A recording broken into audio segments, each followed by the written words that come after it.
Members, the next bill on the calendar for the day is Senate File 1714. The Chief Clerk will report the bill. Senate File number 1714, an act relating to state government requiring payment transparency and public contracts. I recognize the member from Anoka, Representative Scott.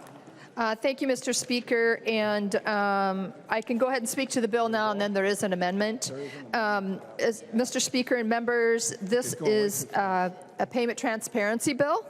When a Minnesota contractor finishes their work on a public project, they shouldn't have to guess when or whether they will be paid.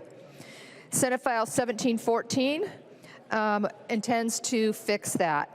This is an important bill for Minnesota construction, in the Minnesota construction industry, and for greater transparency across state government, and it has bipartisan support in both bodies. I want to thank Reps. Hollins, Feist, Howard, Mecklen, Sexton, Nash, and Myers for being on this bill as co-authors.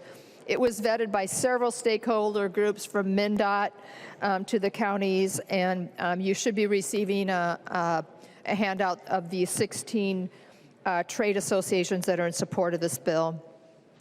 Members, what it does basically is if a contractor asks for payment information in writing, the public owner has 7 days to share the general contractor's pay application and when a payment was made at no cost to the subcontractor.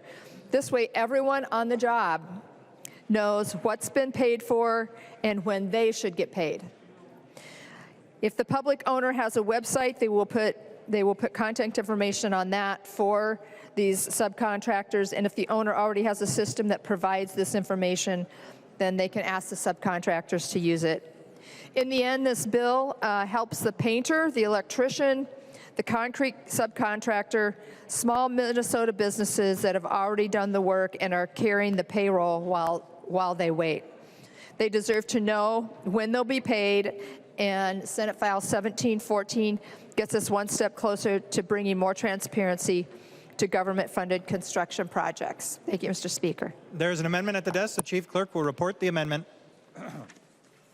Scott moves to amend Senate File number 1714. The second engrossment as follows. I recognize a member from Anoka, Representative Scott. Thank you, Mr. Speaker.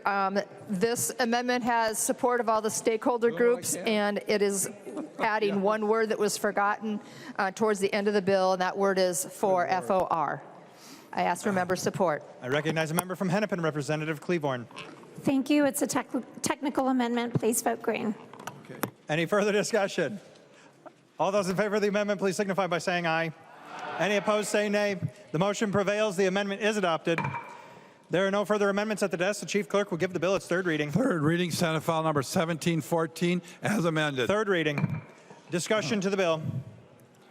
I recognize the member from Hennepin, Representative Cleavorn.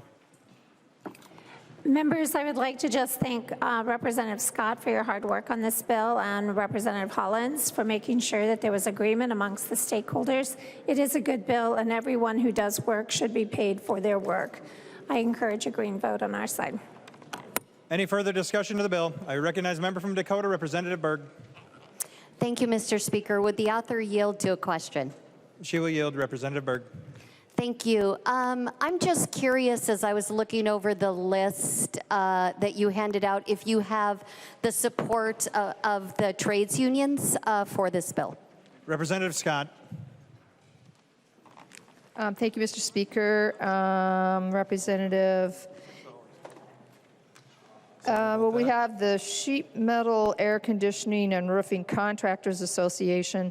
These are all just associations. I shouldn't assume anything, but this helps them get paid. This helps union members get paid if they are workers of any of these owners of these subcontracting agencies. We have not heard that they're opposed. I would guess that they are in favor because they do want to get paid. Thanks. Representative Berg. Thank you, Mr. Speaker, and thank you. I was just curious because I noticed the list didn't have any union organizations on it. But thank you. Yes, we want to make sure all our workers are getting paid. I mean, that's the power of a union, is we don't have to pass legislation like this. They have the right to collectively bargain for their pay and benefits. So thank you for answering the question. Any further discussion? I recognize a member from Waseca, Representative Sexton. I'll try and be a little bit of a help. As working on this bill, the IBEW and several of the trade unions reached out to me, and they are very supportive of this bill. Any further discussion?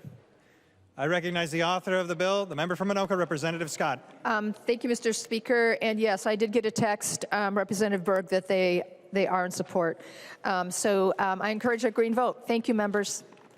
Seeing no further discussion, the clerk will take the roll.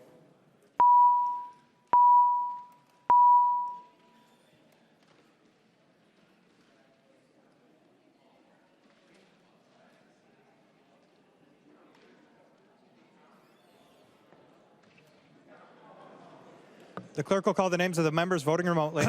Allen. Allen votes aye. Allen votes aye. Burkle. Go ahead, Burkle. Burkle votes aye. Burkle votes aye. Franzen. Branson votes yes. Franzen votes aye. Kozlowski. Kozlowski votes aye. Kozlowski votes aye. McDonald. McDonald, aye. McDonald votes aye. Momani Hiltzley. Momani Hiltzley, aye. Momani Hiltzley votes aye. Wolgamott. Wolgamott, aye. Wolgamott votes aye. The clerk will close the roll.